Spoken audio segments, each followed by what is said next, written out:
Tied once again here in the overtime session.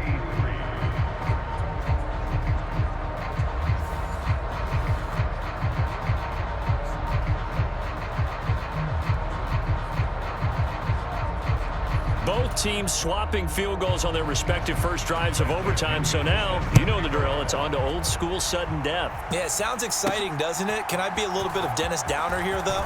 That drive, able to go that far, yet they had to kick the field goal to keep playing. You would have thought maybe, could they punch it in and go ahead and end it? We get more free football. Oh, yeah, good point. Come on. I'm back up beat again. Forget the Downer stuff. The Tampa offense ready to get their drive started.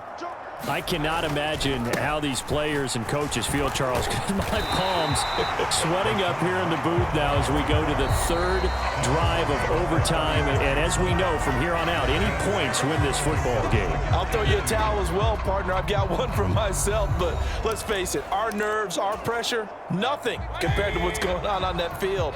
Both of the field goal kickers active here early. Can one of them become the hero and end this thing? On second down, they'll run with White, and he'll get it out near the 40 to the 39.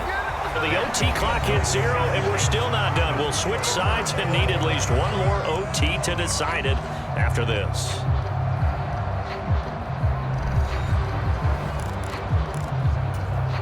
So from the 39 now, they'll come up on a 1st and 10.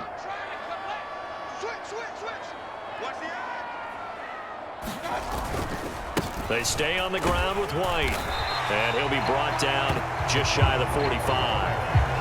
That's a really nice, tough run inside, and they gained 5 yards on it. And to be frank about it, most offenses don't expect to get 5 yards on a play call like that. So when they do, they go back to their huddle with a little pep in their steps. They're starting to think that they're starting to dominate the line of scrimmage. When we talk about defenders, specifically linebackers, keeping their eyes in the right spot, he had that eye down the entire time. And you know that's not easily done because they throw a lot of misdirection at you. They try and fool you and get your eyes in the wrong place. But you're right about that one. He correctly figured that one out and made a really nice play.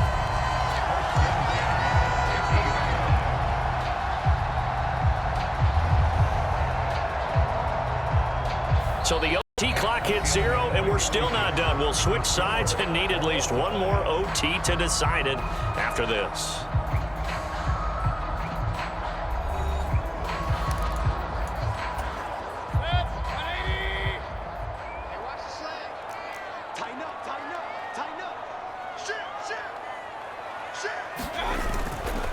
First down, here's White, and he can only manage to get a couple.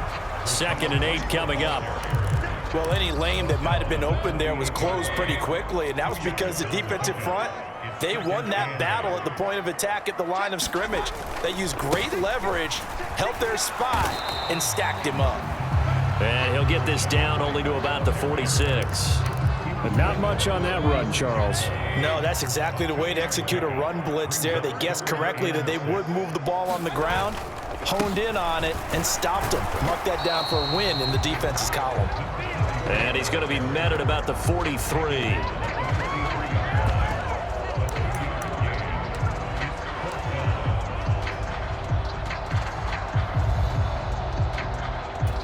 And now the timeout comes in with just 1 second left in overtime.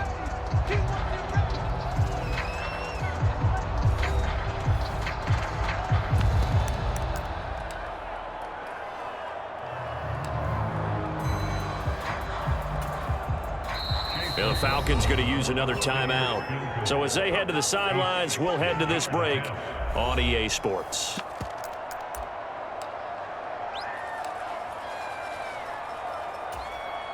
And now it all rests on the right foot of their kicker. This to win it in overtime.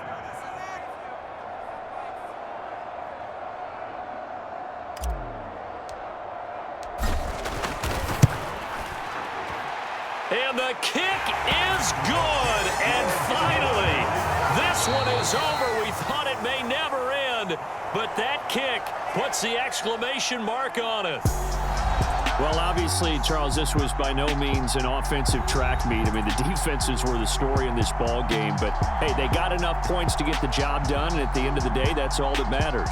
You're absolutely right about that, partner. In such a low-scoring game, it completely changes everything you had planned to do out there. Fortunately for them, they got just enough scoring to bring home the win. And in this type of a game, the play of their defense, that became one of their biggest keys. So that'll do it for us. For my partner, Charles Davis, and all the hard-working men and women on our crew, I'm Brandon Gaudin. Been watching the NFL right here on EA Sports. The Bucs are winners here as we say so long.